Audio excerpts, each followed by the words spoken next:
Finding the mean, median and mode from a frequency table.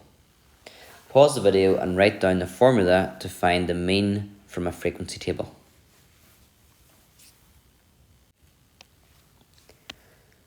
The mean value from a frequency table is equal to sigma fx divided by sigma f. And I'll try and explain what that means now, and it'll probably be clear again when we get into an example. A frequency table shows a number x, such as a mark or a score, against a frequency, how many people got that mark or that score. The symbol sigma means the sum of. Therefore, sigma fx means the sum of the products fx, i.e. the sum of the frequency times the number. And sigma f means the sum of the frequencies, basically how many there are. If you think you know what you're doing and you know how to find the mean and median, pause the video and have a go at example 3. A small company was monitoring absence over a 3-month period. The following results were recorded. Find the mean and median. Quite often in a textbook, just to save space, tables are written horizontally. Most likely in an exam they'll be written horizontally, so you have to read them both ways. If it's horizontal like this, we've got the number of days absent, that's your variable x. And then here we've got the frequency, how many people in this case have 0 days absent. 14 people have 1 day absent, and so on and so forth. If we were doing it vertically, x, the variable, would be the first column, 0, 1, 2, 3, 4, 5, 6. The frequency, the number of staff that have that number of days absent, would be the next column, 12, 14, 19,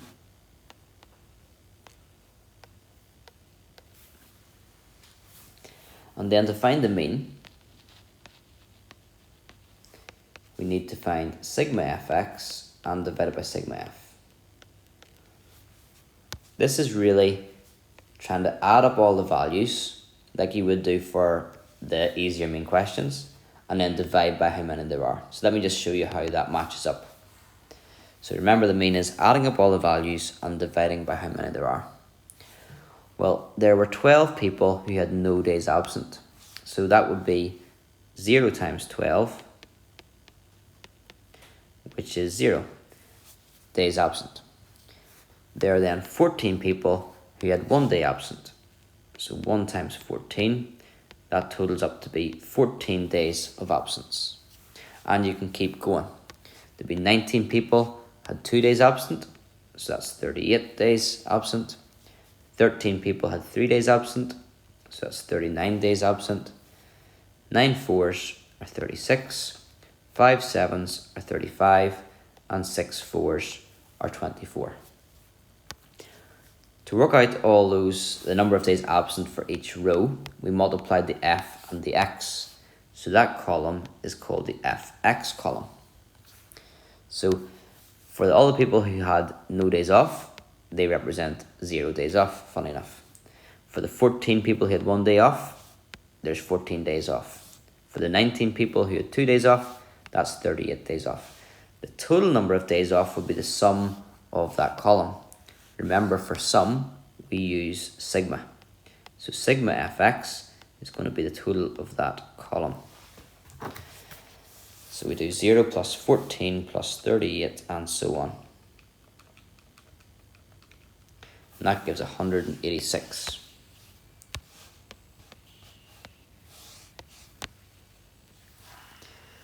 So I've added up all the values, and that gives me 186. Then I need to divide by how many values there are. In this case, how many employees there were. So there were 12 employees who had 0 days absent, 14 employees who had 1 day absent, or 1 day absent. So this here is representing the number of employees, the number of staff. So we need to add that up. That would be called your sigma f. So that was 12 plus 14 plus 19 and so on. And that gives 78. So there are 78 employees. I always check the question. Sometimes it gives you the number of employees up here too, the number of staff. So we're dividing the 186 days off between the 78 staff members, and that gives 2.38 to 2 decimal places. So the average number of days off, and by average I mean mean, is 2.38. If you want to work out the median, it's a bit more, well, not more work, it's just different. Generally, to work out the median, to work out where it is, you need to know the number of values that there are, add 1 to that, and divide by 2. You probably need your teacher to explain that to you. I'm not going to go into the background of that. It will take too long and you'll probably lose interest. So to find the median, you add 1 to the number of values there are, and you divide it by 2. In this case, there are 78 values. Add 1 to that to give 79, and half that to give 39.5. So that's not the median. That just tells you where it is. It's the 39.5th value. Unfortunately, if you find the mean, you've made a bit of a mess of it. Not a mess of this table, but there's a lot going on, and it can be, this here column can be a bit distracting when trying to find the median. When I'm finding the median, I quite like to have a cumulative frequency column instead, which you'll learn about sort of later on. Let's just do it from sort of first principles instead of cumulative frequency. This table is in order from smallest to biggest, just like you need raw data to be in order when you're finding the median. So the smallest value is 0. There would be 12 of those zeros. If you were to write out all the numbers, there'd be 12 zeros. So the first 12 numbers are going to be in this group. So from the first one up until the 12th. Then the next 14 values are going to be 1s. So that is the 13th value, and the 14th, and the 15th, and the 16th, and the 17th, another 14 values. So add 14 on the 12, which would give you 26. So the 14th to the 26th value is in the second group, 1 day absent. Then the 27th value, up until, well, there's going to be 19 values in this group, so add 19 onto that. Onto the 26 would give you 45. So the 27th value up until the 45th value will be 2. So to recap, I'm saying that if I was to write this out, maybe I'll even do it. There are 12 zeros, so 1, 2, 3, 4, 5, 6, 7, 8, 9, 10, 11, 12. And then there's going to be 14 ones. So that was 12.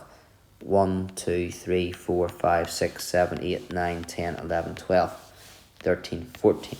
In total, that's 26 values so far. Then we're going to have 19 twos. 1, 2, 3, 4, 5, 6, 7, 8, 9, 10, 11, 12, 13, 14, 15, 16, 17, 18, 19. Now, we want to know where the 39.5th value is. So remember, we had the first 12 here, then another 14 here, which made 26. So then another 19 here, which made it to the 45th. So hopefully you can tell me now where this 39.5th value is. So 12 up to the 26th, 27th, 28th, 29th, 30th, 31st, 32nd, 33rd, 34th, 35th, 36th, 37th, 38th, 39th, and 40th. So here is the 39th and 40th value. So the median is in that group. The median is 2 itself. I do not recommend writing out all the numbers like that. It suffices to figure out what value it is, and then count along how far into the table you need to go. Just while I'm there, in case the mode, to find out the mode, it's the most frequent number, and I can see there 19 is the most frequent group, so the answer would be 2 for the mode. Example 4, group data. If you're happy enough how to find the mean, median and mode from group data, pause the video and have a go now. So here again we have a table that's written horizontally. I just want to show you how you can write that vertically, just to show you it's the same thing, might be helpful. So first we've got the height, that's our variable, that'll be the first column, which is x. And so that would be 10 to 15 is the first group. And then the second group is 15 to 20. And 20 to 25. And finally, 25 to 30.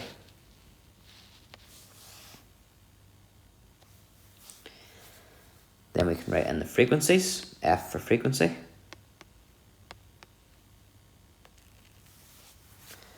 So let's find the mean first of all. Remember the mean is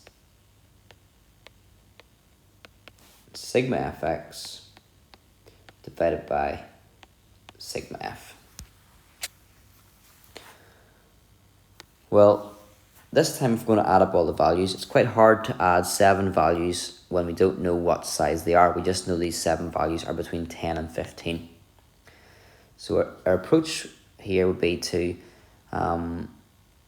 not choose 10 or 15, but choose the number that best represents that. Just take an average of the two, as in a mean of the two, which would be 12.5. That's called a midpoint.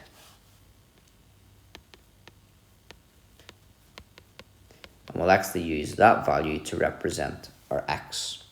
So halfway between 10 and 15 is 12.5. Halfway between 15 and 20 is 17.5. And so on. Don't take for granted that it'll always be equal steps, just always check each one. We now are in a position to add up the total number of heights. So we would say that there were 7 heights that are 12.5 millimeters. So we do 7 times 12.5. And that gives 87.5. We would say that there are 12 heights that were 17.5. 12 times 17.5 gives 210. There were 15 heights that are 22.5, which is 337.5. And finally 27.5 times 3, which is 82.5. Here, remember we haven't added anything. We've multiplied the frequency with the variable x, so fx. So this is the fx column. And when we add that column up, it's called the sigma fx. So 87.5 plus 210 plus 337.5 plus 82.5. And that gives 717.5. So when we add up all the values, we get 717.5. Now I should say when we're finding this mean, it's not the actual mean, it's just an estimate of the mean. Because we just estimated the 7 values were 12.5, we just estimated that the 12 values were 17.5, and so on. So it's not going to be an exact answer. We have to divide by how many values there are. Well, there were 7 values, and another 12, another 15, and another 3. So add those up. That would be your sigma f, the sum of the f column, which is 10, 20, 37. So we need to divide the total of the heights by 37. And we get 19.4 to 1 decimal place. So So the mean is 19.4. Always check, does that make sense? The heights are between 10 and 30, so that is sensible, 19.4. I'm going to skip on to the mode because it's easy and need a break from all this hard stuff. So the mode, remember, is the most common. In this type of question, when it's a grouped frequency table, it'll probably not ask you for the mode. It'll say find the modal group. So mode and modal group basically mean the same thing. What's the most common or the most frequent group? In this case, 15 is the highest frequency, so the group 20 to 25 is the modal group. 20 is less than x, which is less than or equal to 25. Finally then, we need to find the median. As I said in a previous example, with all this stuff here for the mean, it's really not very helpful for the median. You would just like your own column to work out the median or scrap all this stuff. But let's have a go at finding the median. Remember, the median is going to be the middle when they're in order. So you need to find out how many values there are, add 1 to that and divide by 2. So in this case, there are 37 values. If you add 1, you get 38, and if you half that, you get 19. So we're looking for the 19th value. So let's look in the table at how these values are situated. The values, we don't know what they are, but we know the values are smaller here and they're getting bigger as we go along. So the first 7 values are going to be in this group. So from the first value up until the 7th. The next 12 values are in the second group. So that would be from the 8th up until the 19th. The next group would be the 20th up until there's 15 values. So 19 plus 15 is 34. And then finally, the last 3 values, the 35th, the 36th, and the 37th, would be in the last group. We're looking for the 19th is. So the first 7, 8, 9, 10, up until the 19th. The 19th is in this group here. So your answer for that one then is the median. You don't know what it is, but you know it's going to lie in the group 15 to 20. So the question would normally say, find which group the median lies in.